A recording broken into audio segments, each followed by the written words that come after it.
Good afternoon, world. My name's Alisha B, and you are listening to The Metro Show, as it happens here on KGNU, Boulder, Denver, 88.5 FM and 1390 AM on the internet worldwide at kgnu.org. Oh, yeah. I'm excited. Thank you so much for joining us here on The Metro Show with me, Alisha B. I'm the femme fatale on the radio dial. Big shouts out to the producer and the DJ with the most, the guy backing me up, Deep Rock Dave in the house. I have with me my friend, my co-host today, Amy Fidelis from Mpower, your personal finance experts. How you doing, Amy? Doing all right. Thanks for having me. Well, you know, I like to call my friends and get on the radio and chat about important things like shopping. Exactly. Okay, so in this edition, we're going to talk to you more about finance because, you know, the B in Alisha B stands for business, and that is the lifeblood of business today. To make sure that you have appropriate funds and finances so that, you know, at the end of the year, you're not all financially hungover. Terrible feeling. I don't want you to go through it. Hangovers are horrible anyways. Nobody really wants that, and you should definitely find time in your night to drink water. Exactly, for sure, if that's what's going on. Will be the water in your glass today. Today. Do you know that for the holiday season, in 2011, $469 billion was estimated to be spent. Capital B billion, huh? Yes. No, that's not even one of those. I think that might be billion. Quite possibly maybe million too, slanted. But no, that's what my internet dialing did for me. And it let me, I also found out that last year for Christmas, people spent an average of, it says $854 for Christmas. We could have a really nice house. I was just gonna say, yeah, that's a rent payment. It's a mortgage We could live payment. downtown. We could live downtown. Let's do it. Me, you, 2 bathrooms, bang. Exactly. No presents for our family. That's fine. That's hey, like independence is its own gift. It just keeps giving.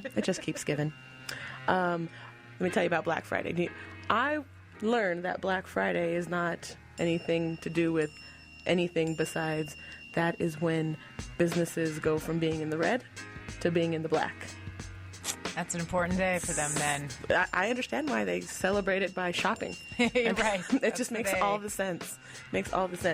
This year, on that Friday, Associated Press said that we spent $11.4 billion in one day. It didn't say how much of that was credit based, but I'd imagine a large sum of it was. Exactly, because where do you even get $11 billion just like in one day? My back pocket, bottom of my purse. Well, I mean, I know some guys who can. Well, but I mean, like, that's only if we're really pressed for it. Right, if it's really important. Well, and then we just shouldn't ask any questions about where it came from. Just take the money and go. That's right. Just go to the store. Go back to the store. Well, it doesn't. Right. That's the other part of the problem. Right, is we've got this huge dollar amount being spent. And we're probably not even calculating in interest payments if people put it on credit cards. And then on top of that, if you only pay the minimum on your credit card payment, now you're really doubling the cost of whatever you spent. So it gets to be tricky business. Right. That's so much. That's so much. So you let's just say that you have some kids and you spent maybe about $200 each. Mm-hmm. And if you spend it on credit card, you might as well have just given them $400. If I only make the minimum payments. It would be even worse if I used a payday loan to finance that shopping trip, because those payday loan. Oh no, are even more expensive. Like, so, yeah. You shouldn't take loans from anybody with a catchy tune. Is that your rule? No jingle. If you have a jingle, no dollars. I cannot take money from you. Yeah, it's tricky. You know, people get in a tight spot and they don't have great credit and they go to what seems convenient, and then unfortunately it's often a very expensive route to take. Oh, sweet sassy molassie. Yeah. Talk to me about credit a little bit. Like, why is credit important? Well, for that reason we were just talking about, if you do decide you need financing, if your credit is in better shape, you're going to get a better deal. More products are going to be available to you. So you're going to get more options. It's an accessibility issue. It's an accessibility, it's an opportunity issue. So you're going to get more options. Those options you get are going to cost you less, so you're going to save money in the long term. And that's just on the spending and loan side. That's not even looking at, trying to rent an apartment, security clearance for the military, insurance payments, all that other. You have to have good credit to have security clearance for the military? It can factor in. There are more restrictions now on employers looking at your credit report, but in some states still they can pull your credit report in terms of offering you a job. Not the score, but the report. So. Right. Well, I had noticed I was looking for a job really hardcore a couple years ago when I was still in my own apartment, because you need a job for an apartment. They don't just let you stay there. Weird. I know. But they kept pulling my credit report, and I could see my credit fluctuating, and you could tell when I'm looking for a job because, people are looking at this credit. There's a concentration of people looking at this time period in my credit. Yeah, and in that case, it should be what's called a soft hit, where it doesn't impact your score. But, if you were looking for financing, or signing up for in-store cards, that's the other way people damage their credit during the holidays. There's all this pressure to go shopping. You get in the store, there's all this... right now. Exactly. New jingles. See, don't give anybody money who is singing to you. Exactly. So now I can forget it. Your loan is denied. So you go shopping, there's all this pressure to go shopping. You go shopping, you're in the store, now there's this pressure to sign up for an in-store card. You do that, and by signing up for it, even if you think you're not going to get it, it's going to impact your credit score negatively because it looks like you're looking for financing. So a lot of ways to hurt your credit over the holidays. Don't get the in-store card. Pay more than the minimum if you're going to finance your Christmas presents that way. All right. Who can look at your credit score? Same people who can look at your undergarments, right? Just you have to make sure there's select few. Right. You do want to, make sure it's an intimate partner. Unfortunately, in some cases, employers can look at, so there's two different things. There's your report, that's your record of information, and then your score. So those are two different pieces. Employers could look at your report if they have your permission. Insurance companies, same thing. Obviously, anyone you're going to for a loan who's going to report to the traditional 3 bureaus is probably going to pull both your report and your score. So just read the fine print. If they're asking for that authorization, be aware of it. But you can check it on your own for free every 12 months from each bureau through annualcreditreport.com. Let's talk about the difference between the credit report and your credit score. Mm-hmm. One is talking about this is who you've owed money to before, right? Mm-hmm. And how long it took you to pay that off, right? Mm-hmm. And the credit score is this number based on what? That same information. So it's okay. The report is a summary of information, usually about money that's been loaned. So that's why people ask, why aren't my rent payments on there, my on-time phone payments, that kind of thing, because those weren't loans you took out. Those are just people taking your money. Right. It's just payment, just bills. So unfortunately, those bills don't show up until they go into the negative or go into collections or something like that. So credit history should be, how did you handle loans? Were you on time with your payments? How high was your limit? What was the balance? That sort of thing. The score is a number used. The most popular one is FICO, and that's a secret formula they use to help a lender predict what kind of a risk you are. So the score is a number attached that says, okay, cool, you're going to probably pay this back, or ooh, warning signs, that kind of thing. And that usually ranges from 300 to 850. Okay. And you want to be on the higher end. Right. So you have more accessibility and more stuff. Yep. You get better deals and more stuff. Exactly. Yeah, it's an inverse relationship. I want a high credit score so I can pay low interest rates. Yes. Okay, write that down. There's some of us some people among us who were in college and got one of those neato credit cards and just went shopping instead of going to school. My hand is raised. Oh, wait, I did go to school, but I still went shopping. Oh, no, I took some time off and did some uninterrupted shopping that didn't have anything to do with scholastic anythings. Yeah, and now you get to remember that every time you see your statement, right? I do. And then, I went ahead and probably missed some payments. I did that one summer. That was not good for my credit score. But you can bounce back. That's the good news. You can improve your score. All right. How do you fix your score? You're going to want to see your report. So through annualcreditreport.com, like I said, or through a nonprofit like Mpower, we can pull your report and your score. But you're going to want to see what information is on there. And when you see that, You're going to want to correct any errors that might be on the report that could impact your score negatively. Now, how does an error find its way onto your score? Oh, all kinds of ways. Maybe the person at the bank or credit union put the information in wrong, or maybe Sally. Exactly, never happens. Yeah, we do. I know how you love Sally. Or, maybe the numbers were wrong, or you closed an account and it didn't get notated, things like that. God forbid identity theft. Someone actually took your information and used it, and that shows up, but that could happen. When your identity gets stolen, you're still responsible for all that stuff, right? It really depends. There are different steps to take, but yeah, I mean, that's why you want to use a credit card for online shopping, for example, not a debit card, so that if someone gets your information, it's not directly linked to your checking account and it all disappears.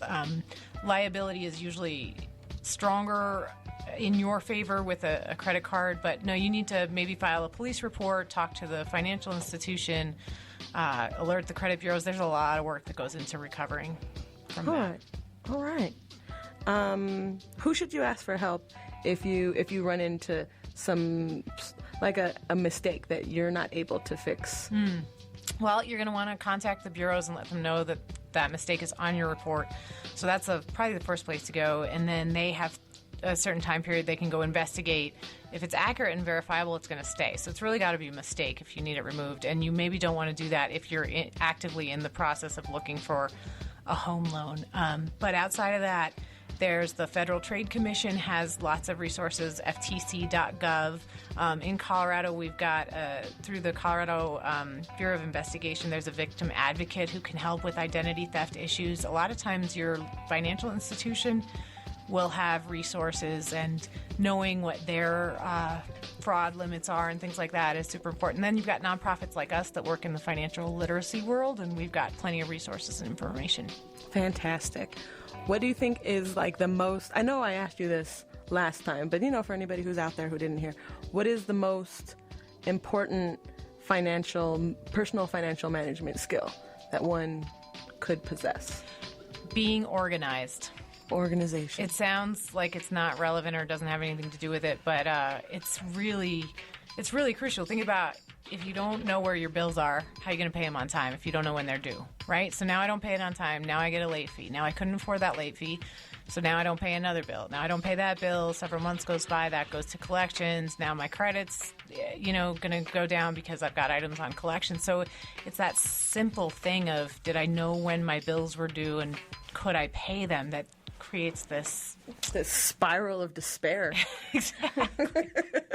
Yeah, it gets real difficult, and it sounds really simple, but it is a key factor. We can kind of predict how well someone's going to do if they come into our office and they've got like a trash bag full of papers that are all mixed up.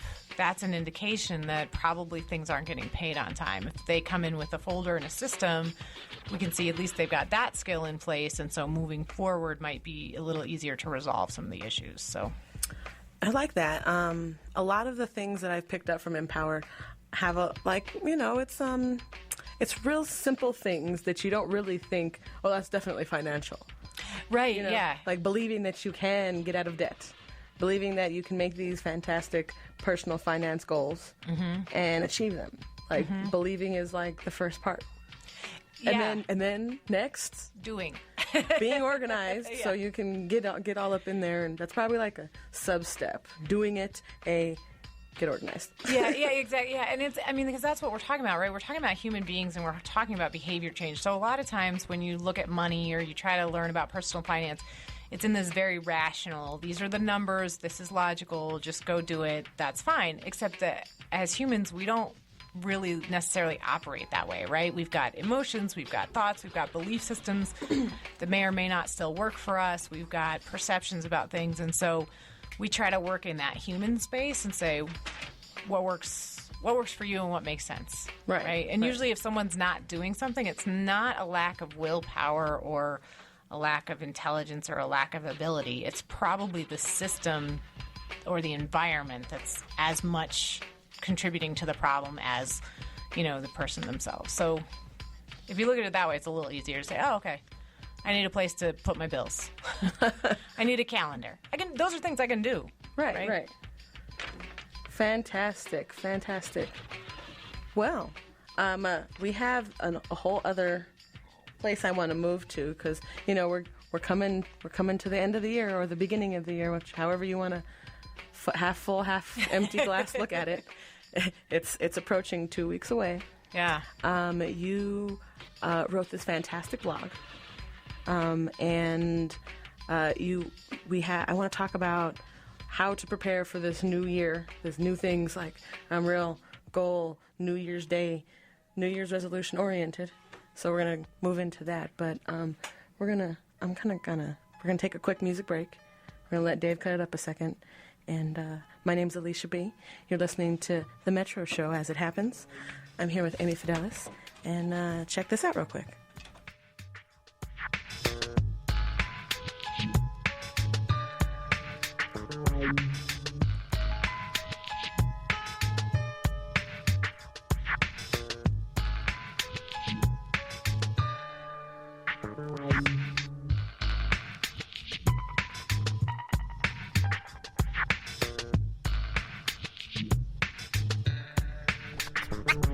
I got you stuck off the realness.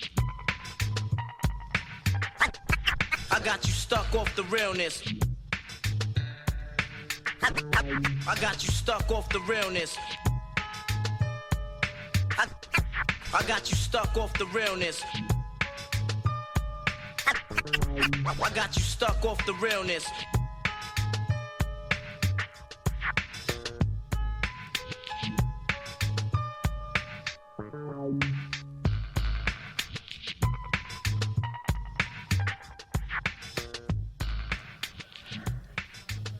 As I said, we are here at the Metro Show. As it happens, my name's Alisha B, the man with the plan, touching the tables behind me. That is Deep Rock Dave. He is the man. I don't think anybody needs to say anything else about that. Maybe you could stand up and applaud in the car, but unless you're driving, because then don't stand up. You just keep driving. Just get in there. Make sure you're driving safely. No road rage. The Metro Show here with Alisha B. I am chatting with Amy Fidelis of Mpower. For anybody who is, just joining us, tell me a little bit about Mpower again. Sure. We're a local nonprofit that started about 11 years ago. And what we do is we help people who want to learn more about money management. We coach them, and the end goal is to achieve their financial goals. So it's a lot of fun. We get to dive deep and help people go where they want to go. I'm excited about that. When you send me this next possible topic string, I got really excited because, like I said, I'm about that. It's a new year. It's a new day. Let's go. We're gonna be financially fit. It's gonna happen. And I'm gonna go on a chicken cheese chiba fast, and through that, we're going to become financially more empowered than we were before. Exactly. And, done. It's gonna be magical. And believe me, definitely gonna be some sparkles. So as I was thumbing through everything, I started answering all these questions for myself. Ah, okay. So the first question is, how much debt am I in? Mm-hmm. I don't know for a fact. Okay. But just guesstimating, we're looking at under $5,000. Great. How do I go about finding the rest of any debt that I may have? Sure. If you don't have all your records, which we don't always, then one of the things you're going to want to do is look up your credit report like we talked about before through annualcreditreport.com. And then once you see that information, you just want to go through it and figure out, okay, is this mine?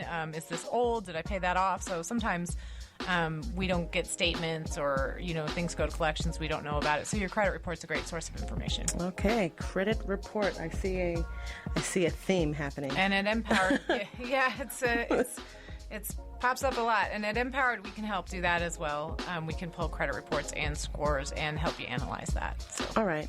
Now, earlier in the show, you had mentioned the dangerousness of payday loans. Mm-hmm.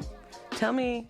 And I know that I made the joke that, you can't take money from anybody who's going to sing to you. Right. That means no R. Kelly. No. Dang it. We had him on the phone. There's always there's always strings attached. Yeah.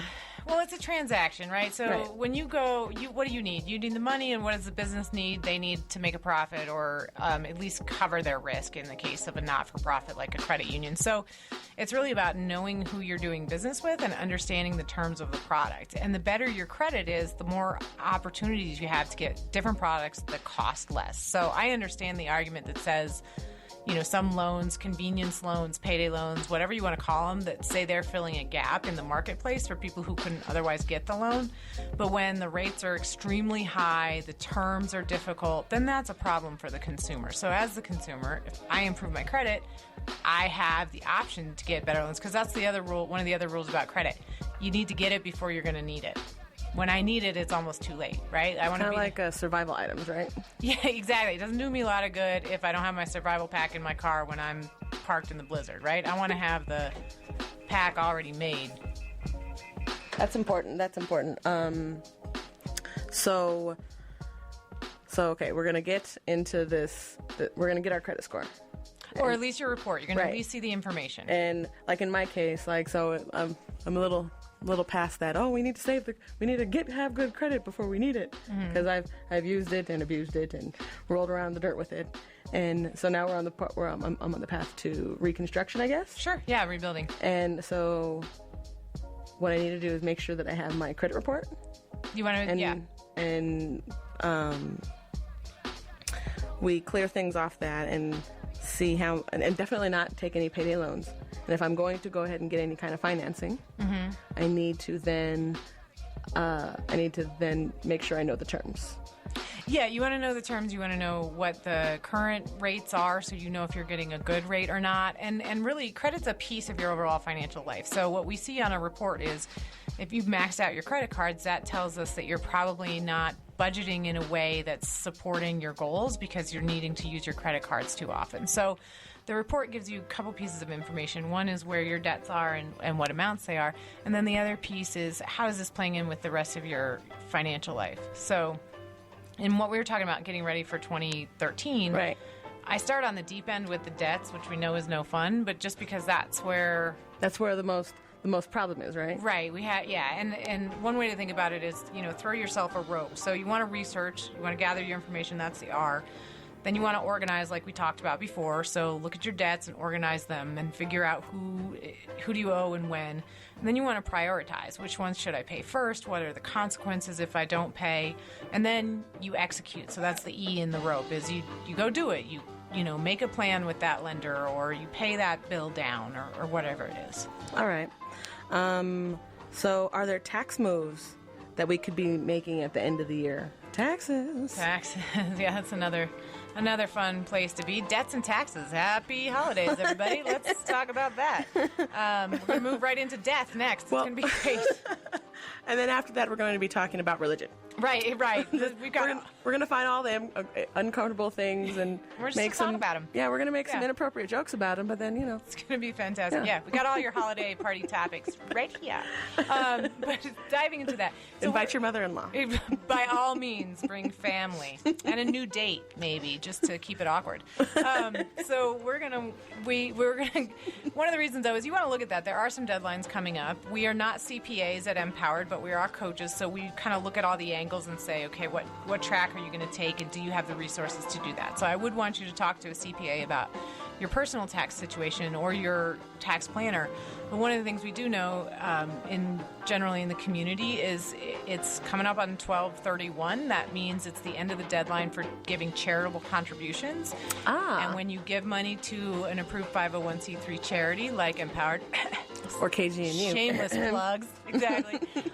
Then that allows you, if you do take tax write-offs, that allows you to write that amount off on your taxes. Additionally, in terms of saving in an IRA, you have a little bit more time, but you want to be aware of those deductions, your mortgage deduction. If you are on the opposite side, eligible for credits, one credit that's underutilized is the earned income tax credit. So now is just a good time to start thinking about, again, that research and organization. Where do I have all my records? That kind of thing. You're going to get a W-2 pretty soon, so being aware of that. Fantastic. I want to shout out the last caller.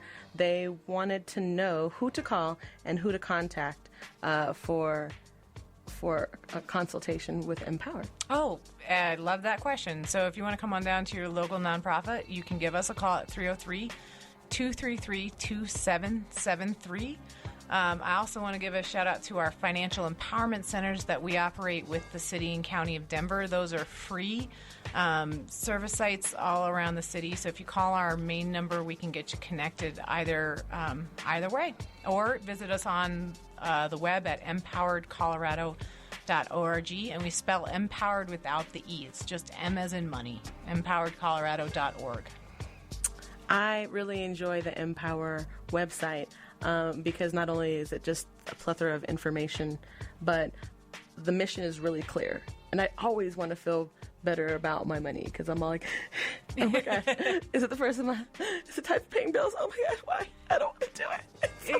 Yeah, we don't want you to suffer. We don't want you to feel that way. We want to help you feel differently. Right. I feel like all your tools, kind of take some of the anxiety out of it. So that's great to hear. Fantastic.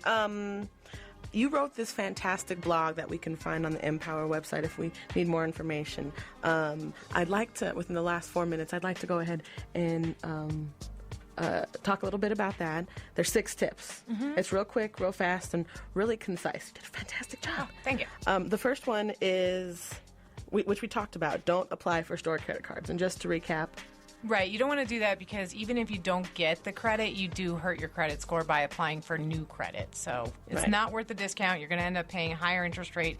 It's going to wipe out any savings. It's more to manage. It's really not worth it. The second one is watch your balances. We had read earlier on your computer that 90% of Americans are buying gifts this holiday season, and 30% of those people are buying them using debt, yeah? Well, yeah, they had no spending limit in mind. Oh, yes. Which we know turns into credit, right? That's and then right. I think it was 57% of parents were willing to go into debt to buy gifts for their kids or something. Just give me $400, Mom. Exactly. Is what your child would say. Right. I can figure out how to use cash, no problem.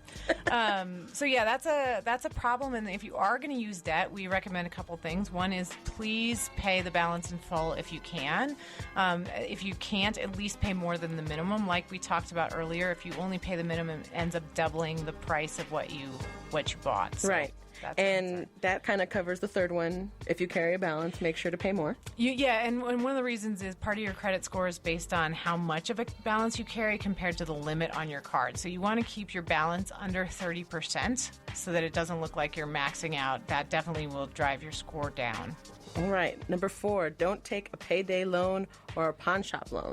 They're expensive. Yes. That's really the root of it. They're very expensive. They're very difficult to get out of, and oftentimes you end up getting another one to pay the first one, and you just... It's a cycle. I'm sad when I eat, and I eat because I'm sad. And there we are. There's a lot of parallels between physical health and financial health. So, yeah, we're getting you in shape. Yes. All right. All right. So here's one I like. Ask yourself questions before you go shopping and during shopping. Do I need this? It sounds really obvious, painfully obvious, but that's back to that piece about just keeping things simple. Just, think about why you're doing what you're doing, and is it going to get you to your end goal? If we want to avoid that end of year hangover with our money, then how much is it worth buying this thing right now, and especially putting it on credit? But I love it. I need it. Yes, yeah. Oh, here's a great one that's super easy and doesn't cost anything. It might even save you some sanity. Turn off the TV and stop checking Facebook. So often. Which I will find. I added the so often. So often. Right, exactly. Let's be realistic. Right. I'm addicted to Facebook, so I don't see this happening anytime soon for myself. However, I do know Facebook and TV marketing influence how I shop. I know what brands I'm looking at because I know what ad I saw. So we're just trying to limit that influence and that noise in your head so you're making your own decisions and it's not someone else influencing you so much, or even your friends. Think about it. You see friends post and they have this great thing and why don't I have it, or they bought this thing or they did that thing. Let's stop that noise and think for ourselves and go from there. Amy, thank you so much for coming down and chatting with us. Tell us where we can look for you and Empowered and things. Shout them out one more time for me, please. Definitely. Empoweredcolorado.org is the website. That's M without an E, just M as in money, empoweredcolorado.org. 303-233-2773. And if you wanted to go to our financial empowerment centers directly, that's 720-944-2498. And I'm Amy Fidelis, and you're welcome to get a hold of me as well. I appreciate the chance to talk about this stuff. No problem. Yes, I got distracted. Thanks so much for tuning in here at the Metro Show. My name's Alisha B, and you're listening to KGNU. And we just heard Metro here at KGNU Boulder, Denver, on an absolutely glorious, glorious Tuesday afternoon. Got a ticket giveaway to announce before we dive into Democracy Now! Here on KGNU. Debajo de Agua presents Peña Pachamericana at the Mercury Cafe in Denver, Saturday, December 28th. That's a 9 p.m. show. I've got a pair of guest list tickets, and if you want to call us and grab those tickets, give me a call at 303-442-4242. That's 303-442-4242. Now it's time for Democracy Now!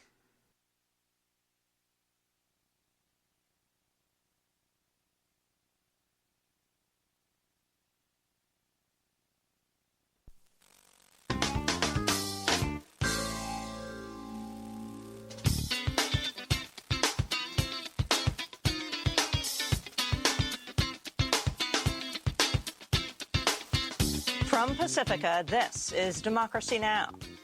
When it comes to surveillance, this is an issue that cuts across traditional political divides. And that's really important.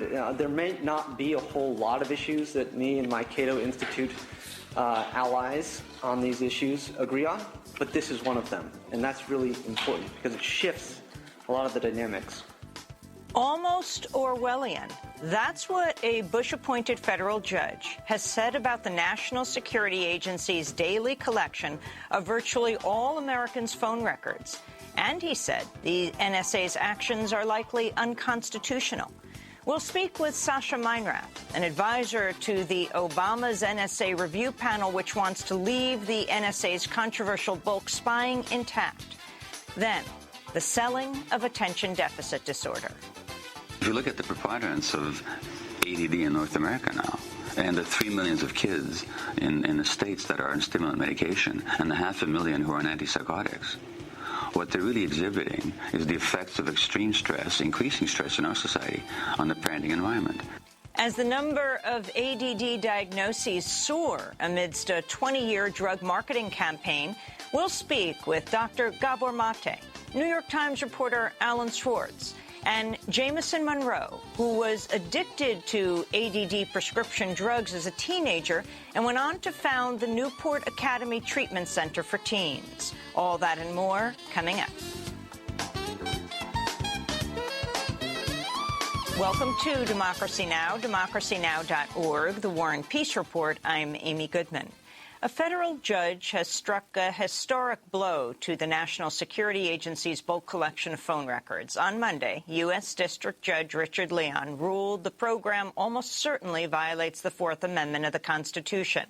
Judge Leon, who was appointed by former President George W. Bush, wrote, quote, "I cannot imagine a more indiscriminate and arbitrary invasion than this systematic and high-tech collection and retention of personal data on virtually every single citizen." But Judge Leon stayed his injunction pending an expected appeal by the Obama administration. We'll have more on the ruling after headlines.